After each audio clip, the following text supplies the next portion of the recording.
संदर्भामधला निर्णय झालेला आहे, परंतु अजून त्याची ऑफिशियली अशी जी आम्हाला आहे ती कॉपी अजून मिळालेली नाही आहे.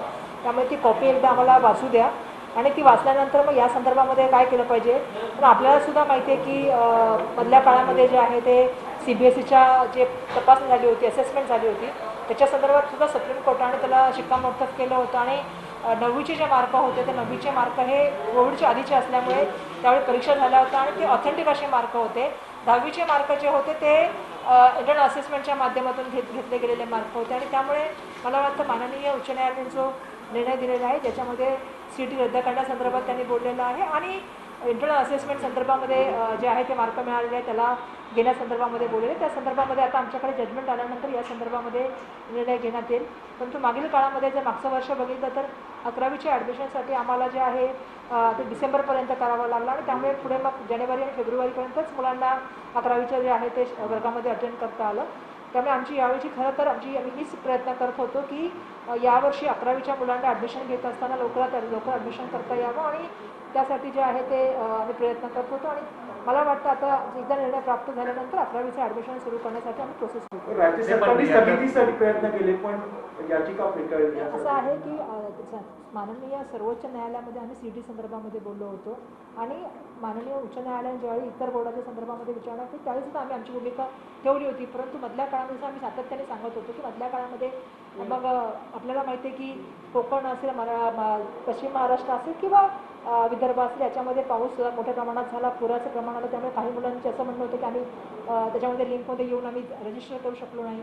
त्याच्यानंतर असाही प्रश्न झाला होता की CBSE आणि बाकीच्या आमचे जे असेसमेंट होतं त्याला सुप्रीम कोर्टाने मान्यता दिली होती.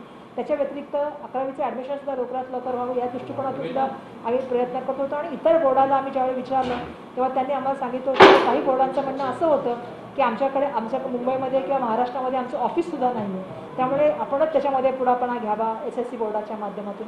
हे सगळ्या प्रश्नांचा विचार करता मला वाटतं माननीय उच्च न्यायालयाने जो निकाल दिलेला आहे त्या निकालाचा आम्ही अभ्यास करू आणि येणाऱ्या काळामध्ये 11वीचं ॲडमिशन हे लवकरात लवकर कसं सुरू करतात त्या दृष्टिकोनातून प्रयत्न करू. राज्य सरकारचा काय विचार आहे त्या निर्णयाला वरच्या न्यायालयात आव्हान द्यायचं? नाही, मला वाटतं पहिल्यांदा आम्हाला हा निकाल बघितला पाहिजे आणि जर आम्ही जसं मी तुम्हाला सांगितलं की या सुप्रीम कोर्टाने 11वीच्या म्हणजे जे 10वीचा निकाल दिलेला होता CBSEचा त्याला शिक्कामोर्तब केलेला आहे. काही ठिकाणी आपल्यालाही माहिती आहे की आपल्याकडे कोविडची परिस्थितीच्या बाबतीत तिसऱ्या लाटेमध्ये आपण लक्ष देऊन आहोत. अजूनही रेल्वे बंद आहे, त्यामुळे मुलांना लॉजिस्टिकच्या बाबतीमध्ये सुद्धा आपल्याला खूप मोठी तयारी करावी लागेल. CET घ्यायचं आहे. तर मला असं वाटतं की आलेला निर्णय जो आहे तो आम्ही एकदा तपासून पाहतो. सध्या पेपर आमच्या हातात अजून आलेले नाही आहे, ते पेपर आमच्या हातात येऊ द्या आणि त्याच्यानंतर मला वाटतं याच्या संदर्भात बोलू. पण इंटरनल असेसमेंटला मला वाटतं माननीय उच्च न्यायालयाने जे आहे ते मला वाटतं ग्वाही दिलेली आहे आणि CETच्या कॅन्सल करण्यासंदर्भात माननीय उच्च न्यायालयाने असंही म्हटलं की 6 आठवड्यामध्ये 11वीची सगळी प्रवेश प्रक्रिया सरकारने पूर्ण करावी. तर तुम्ही 6 आठवड्याचा जो कालावधी दिलेला आहे त्याच्यात प्रवेश प्रक्रिया पूर्ण करणार का? आमच्याकडे आता ऑलमोस्ट मला वाटतं 12 लाख विद्यार्थ्यांचा डेटा उपलब्ध झालेला आहे. मागील काळात सुद्धा जर मागच्या वर्षीचा आपण अनुभव बघितला असेल तर कोविडचा पिरियड होता, तरी पण आपण पूर्णपणे शांततेच्या माध्यमातून 11वीचं ऑनलाईन ॲडमिशन केलं गेलं आणि त्याच्यामध्ये आपल्याला सांगायला पाहिजे की फीसुद्धा ऑनलाईन भरला गेला, तरी कुठल्याही तऱ्हेची तक्रार आपल्याला मागच्या काळामध्ये आली नाही. आमचा प्रयत्न राहील की मुलांचं यावेळीसुद्धा ॲडमिशन करत असताना कुठल्याही तऱ्हेचा मुलांना त्रास होऊ नये आणि ॲडमिशन लवकरात लवकर करून, कारण मी जसं मगाशी सांगितलं की सुरुवातीपासून आम्ही एक गोष्ट सांगत आलो की मागच्या वर्षी मुलांचं जे शैक्षणिक नुकसान झाले ती आमची इच्छा की यावर्षी होऊ नये आणि त्या दृष्टिकोनातून माननीय उच्च न्यायालयाचा जो निकाल आलेला आहे, कारण सर्वोच्च न्यायालयाला येत असताना आम्हाला सर्वोच्च न्यायालयाने प्रश्न विचारला होता की तुम्ही कुठल्या कॉमन ग्राउंडवरती ॲडमिशनची प्रोसेस असणार आहे. त्याच्यामुळे आम्ही ज्यावेळी सांगितलं होतं आता माननीय उच्च न्यायालयाने या संदर्भात एक निर्णय दिलेला आहे, त्याच्यावर आम्ही अभ्यास करू आणि जसं मी सांगितलं की ॲडमिशन प्रोसेसला आमच्याकडे डेटा उपलब्ध आहे, आम्ही या काळामध्ये ॲडमिशन सुरू करू शकतो. 1 लाख विद्यार्थी 90% जास्त पास झालेले आहेत. हा गोंधळ आता कसा ॲडमिशनचा CBSE ICSE टक्केवारी बघता आणि आपली टक्केवारी बघता टॉपर्स खूप जास्त आहेत, तर एक मला वाटतं की आता प्रत्येक वेळेला असं असतंच की प्रत्येकाला मार्काची लिस्ट असते आणि प्रत्येकाची मार्कशीट उपलब्ध तर असतेच असते आणि त्यानुसारच आपल्याला माहिती आहे की ॲडमिशनचं प्रोसिजर होतं. ज्यांची काही कॉमन टक्केवारी असते त्याच्यासाठी काही लोक नियम लावतात की काही बर्थडे किंवा इतरही काही गोष्टीचं असं निकष होतात, ते आता निकष आपण चेक करू. आता सध्या तरी माननीय उच्च न्यायालयाचा सुद्धा आपल्याला नियम आलेले आहेत आणि त्यांचं जजमेंट आले त्याच्यामध्ये CET कॅन्सल झालेली असं आलेलं आहे. ते पण आम्हाला जर अभ्यास करू त्याच्यानंतर कसं ॲडमिशन दिलं गेलं पाहिजे त्या संदर्भामध्ये 100% मागच्या काळात मी आधी सुरुवातीपासून सांगितलेलं की आमच्याकडे ज्या सीट उपलब्ध आहेत मागच्या वेळेचा ॲडमिशनचा जो आमचा अनुभव आहे त्यामुळे आम्हाला पूर्ण खात्री आहे की यावर्षी आम्ही प्रत्येक मुलाला ॲडमिशन देऊ शकतो. आता 10वीचे जे गुण आहेत, जे गुणपत्रिका आहे त्याच्यावर हे प्रवेश होतील 11वीचे असं म्हणताय? आता जे अजून आपल्याला जजमेंट हातामध्ये नाही आहे, पण जे मला ऐकण्यात आलेलं आहे की जजमेंटमध्ये आले त्याच्यामध्ये सांगितलेलं आहे की जे इंटरनल असेसमेंटमध्ये जे मार्क मुलांना मिळालेले आहेत ते त्या संदर्भामध्ये जे आहे ते मार्क आता ॲडमिशनसाठी बाहेर धरण्यात आले. तो मान्य करणार का हायकोर्टाचा? आता तो जजमेंट मला वाचू द्या आणि तो मान्य आता जजमेंट दिलेलं आहे ते मला वाटतं मान्य करून आपण त्याचं कसं करता येईल लोकल प्रोसिजर त्या दृष्टिकोनातून ॲडमिशन प्रोसेस कशी सुरळीतपणे करता येईल आणि जसं आमचा 12वीचा निकाल लावताना मुलांना त्रास झाला नाही त्याच तऱ्हेने 11वीचं ॲडमिशन करताना सुद्धा मुलांना त्रास होणार नाही, प्रत्येक मुलाला ॲडमिशन मिळेल आणि त्याचं मला वाटतं येणाऱ्या कालावधी जो शैक्षणिक असेल तो लवकरात लवकर सुरू होईल हा आमचा प्रयत्न राहील. कधीपासून या सगळ्या ॲडमिशनचे प्रोसेस सुरू होईल? जसं मी तुम्हाला सांगितलं की आजच हा निकाल लागलेला आहे, परंतु आमच्याकडे डेटा आता जवळपास उपलब्ध झालेला आहे कारण आम्ही तो डेटा सिलेक्ट सिटीच्या माध्यमातून घेतलेला आहे. त्याच्यामध्ये मला वाटतं मॅक्झिमम जो डेटा आहे तो मुंबई या शहरी भागामध्येच आहे जिथे आपण ऑनलाईन ॲडमिशन करतो. बाकीच्या मॅक्झिमम ठिकाणी आपण ऑफलाईन कॉलेजमध्ये ॲडमिशन केलं जातं.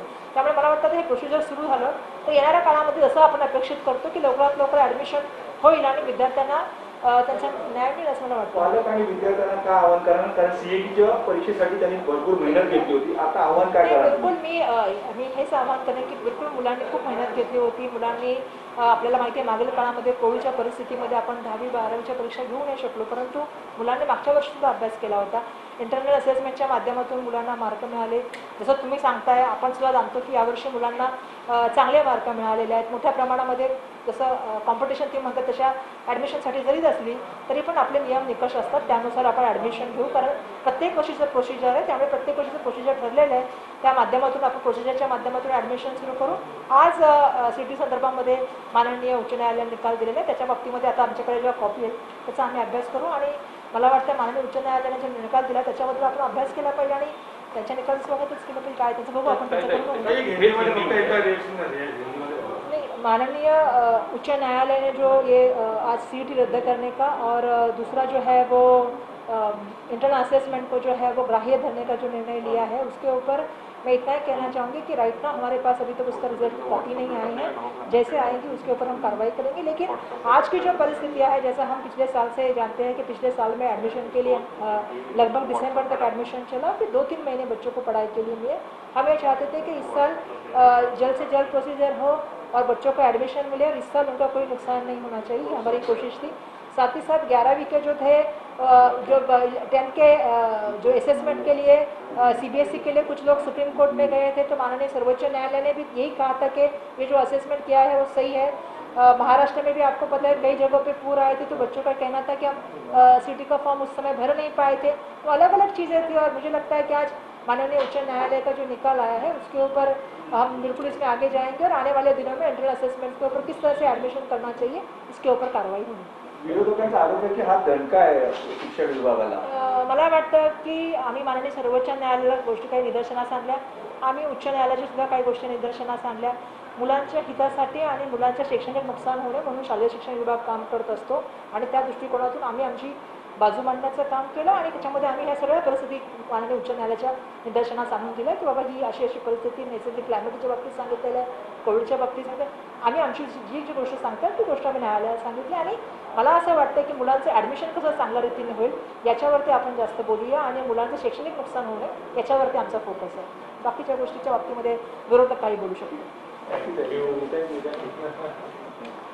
तर अर्थातच शालेय शिक्षण मंत्री वर्षा गायकवाड यांनी सांगितलेलं आहे की ज्या पद्धतीने सध्या जो अध्यादेश कोर्टाकडून रद्द करण्यात आलेला आहे त्या संदर्भातली कॉपी अजून आमच्या हातात आलेली नाहीये, ती आल्यानंतर आम्ही त्यावरती सविस्तर बोलू. मात्र विद्यार्थ्यांचं नुकसान होणार नाही या दृष्टीनेच आमचे प्रयत्न आहेत आणि त्या दृष्टीनेच विद्यार्थ्यांची आणि 11वीची ज्या प्रवेश प्रक्रिया आहे तीही लवकर राबवली जाईल असंही त्यांनी म्हटलेलं आहे. त्यामुळे अर्थातच 11वीच्या प्रवेशासाठी लवकरात लवकर प्रयत्न करू असंही त्यांनी म्हटलेलं आहे आणि विद्यार्थ्यांना कुठलाही त्रास होणार नाही याची सुद्धा आम्ही काळजी घेऊ असंही त्यांनी म्हटलेलं आहे. मधल्या काळामध्ये महापूर प्रचंड मोठ्या प्रमाणात कोकण, पश्चिम महाराष्ट्र आणि विदर्भात आणि तिथल्या विद्यार्थ्यांना त्यामुळे अर्थातच मोठ्या अडचणींचा सामना करावा लागला होता आणि त्या दृष्टीने काही निर्णय हे राज्य सरकारला घ्यावे लागले होते असंही त्यांनी म्हटलेलं आहे. मात्र येत्या काळात विद्यार्थ्यांचं नुकसान होणार नाही, हायकोर्टाचा निर्णय तपासूनच निर्णय घेतला जाईल आणि मुलांचे प्रवेश हे लवकर व्हावेत यासाठी आम्ही प्रयत्न करू असंही म्हटलंय.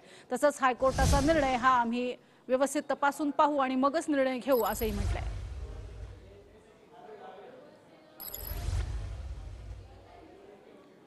11वीच्या प्रत्येक विद्यार्थ्याला प्रवेश मिळेल आणि कुठलीही अडचण येणार नाही याचाही प्रयत्न करू असं त्या